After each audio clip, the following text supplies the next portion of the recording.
Porque a palavra de Deus, amado, ela foi para isso.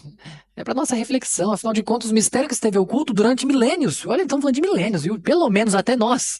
6.000. Até que ele fosse revelado, 4.000. Então, há muito tempo isso esteve oculto. E Deus nos deu o entendimento para ter a revelação. Porque foi assim do agrado dele.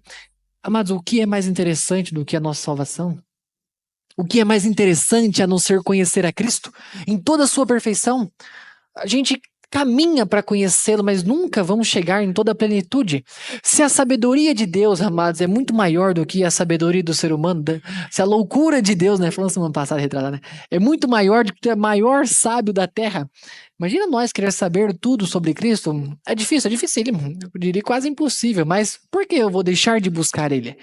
Por que eu não sigo o conselho simplesmente do apóstolo Pedro, lá na segunda carta de Pedro, lógico, né, no capítulo 3, fala que devo crescer na graça, ou seja, na gratidão, no conhecimento, aprender de nosso Senhor Jesus Cristo?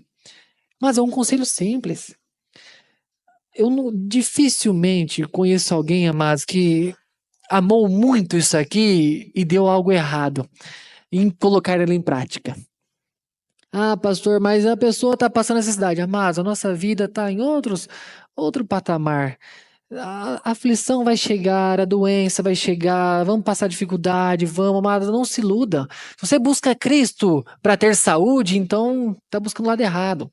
Busca Cristo para ter condições financeiras, isso vai te dar, amados, até pode te dar, tá? Até pode te dar. Porque eu aprendi algumas coisas, né? Na palavra de Deus fala que o sorriso aformoseia o rosto, que a pessoa alegre dá saúde aos ossos. Então fique alegre, tá, amados? Não fique triste, não seja rancoroso. Tem alegria no coração, alegria no seu rosto. As meninas querem ficar bonitas, ou sorriso, maquiagem natural. É o que a palavra nos fala, amados. Se o amado quer ser bem financeiramente, coloque em prática. Honra o Senhor com a sua riqueza, com os seus bens, com tudo que o amado tem nas mãos, porque foi o Senhor mesmo que te concedeu. Honra ele para ver se ele não te dá muito mais. Quando ele fala de levantar, abrir as janelas do céu, está falando de algo sobrenatural na vida do cristão, amados.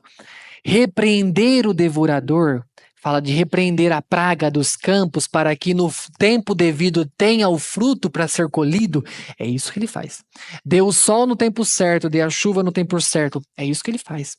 É isso que ele faz. Agora, abrir a janelinha não é para ninguém pôr a escadinha e subir, não, porque não é possível. Só se entra pela porta, não se entra pela janela. Simples palavras, Paulo pregou um novo nascimento inteirinho. Tem 3 versículos que nós citamos aí, amados. Ou não sabeis que nós somos batizados na semelhança da morte de Jesus Cristo? Amado, você morreu com Cristo? Eu morri, pastor, eu creio nisso, amém por isso.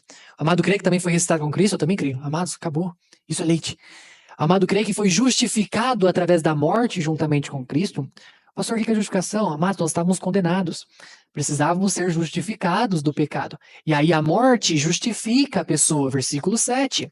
Porquanto aquele que morreu está justificado do pecado. Eu creio que Cristo me atraiu, porque ele falou. A Bíblia registrou. Quem foi atraído no corpo de Cristo também foi morto com Cristo, na semelhança da morte. Morri com Cristo? Se o versículo 7 fala que a morte justifica, logo eu fui justificado. Se eu fui justificado do quê? Do pecado que estava em mim. Amado, isso é simplicidade. Simplicidade. Por isso que ele fala que com leite. Quando Paulo chega na igreja de Corinto, simples nas palavras, nós já falamos disso, né? Paulo saiu de Atenas, disputando com filósofos e gregos e doutores e tudo mais. Mas chega lá, simples. O que Paulo vai fazer? Testemunhar. Não deixou as palavras eloquentes para trás. Foi testemunhar sobre a vida de Cristo. Testemunhar sobre Deus. E assim que ele alcançou os amados. Capítulo 2, né? Versículo 1. E eu, irmãos, quando fui ter convosco, anunciando-vos o testemunho de Deus, não fui com sublimidade de palavras.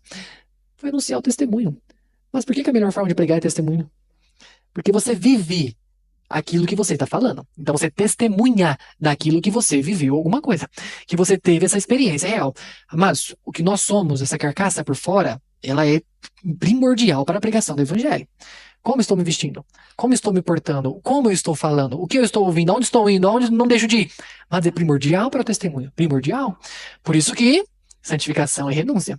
Se esse copo tivesse sujo, alguém ia beber água nele? Mas a água está limpa. Mas a água tá limpíssima aqui, tá clara. Entendem? Como que, se às vezes eu não estou adequadamente limpo, ou aos olhos do ser humano, que é totalmente julgador, limpo, o que adianta eu falar da palavra? Que adianta eu falar da água pura? Ele não vai querer tomar, mas vai olhar pra mim e falar assim, eu não quero ser igual a você, não. Porque ser igual a você, eu já tô no mundo, já sou.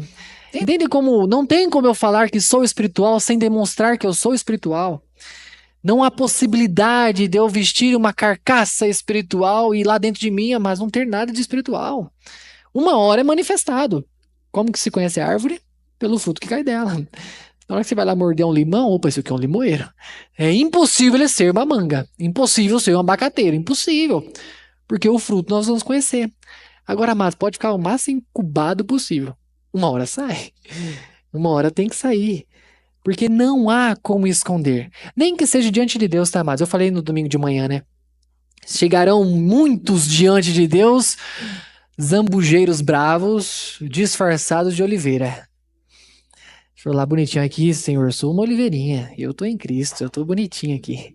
Aí Deus olha pra dentro, amado, não vê fruto. Não vê você ligado na oliveira, enxertado na oliveira. É fora. Você pode até serrar o chifre pra parecer ovelhinha, mas vai continuar sendo bode.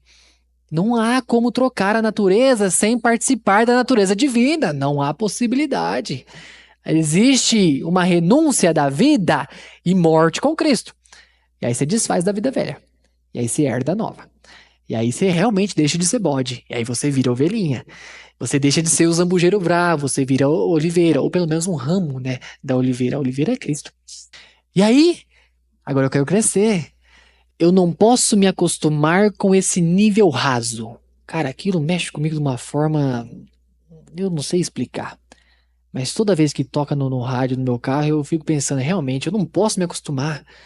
Eu não posso me dar o luxo de, não, não quero mais, já estou satisfeito. Não, amados. Sabe qual era o problema da igreja de Corinto? Além dessas coisas, né, que nós citamos aqui, alimento ruim, pregadores, amados, que não estavam sobre fundamentos de Cristo. Por que que Paulo vai chegar lá no 10 e vai falar que ele lançou o alicerce sobre Cristo e Apolo construiu sobre o mesmo alicerce? Mas nós vamos construir alguma casa fora do alicerce que é Cristo, ela vai cair. Ela vai cair. E essas pessoas contaminadas com alimento ruim já estavam satisfeitas, ó, a barriguinha até cheia. E aí quando vem um alimento natural, puro e genuíno, oh, não sei que eu já estou satisfeito, muito obrigado, viu?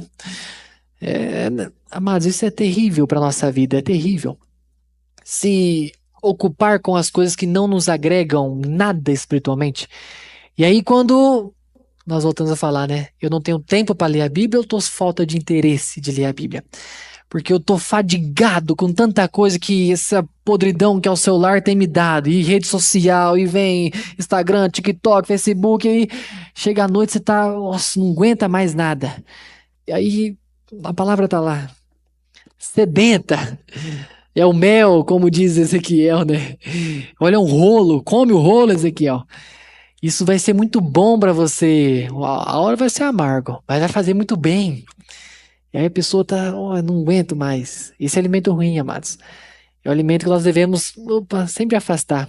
Lembro de Daniel, sempre lembro de Daniel nessa comparação. Que Daniel, junto com seus amiguinhos, se abdicaram de comer as iguarias do rei. Senhor, eu não vou querer essa carne, esse frango, esse filé mignon aí que vocês dão pra nós, não. Dá só uns leguminhos pra gente e água. Tá ótimo. Mas não, vocês vão ficar feios, vocês vão ficar fracos. Então vamos fazer um teste. Dá uma semaninha. E quando terminou aquela semana, mas estavam muito mais belos, muito mais fortes, muito mais do que aqueles estavam lá, assim, empanturrando daquilo. Usa agora para nosso lado espiritual. Se abdicar daquilo que contaminava o corpo e a alma, se apegaram àquilo que é puro. E aí você pegou a palavra. Quanto mais o amado deixa isso aqui de lado, hoje eu fiquei 2, 3 horas, né, no celular, fazendo o quê? Olhando foto no Instagram. E aí, 10 minutos lendo a palavra, nossa, tá difícil.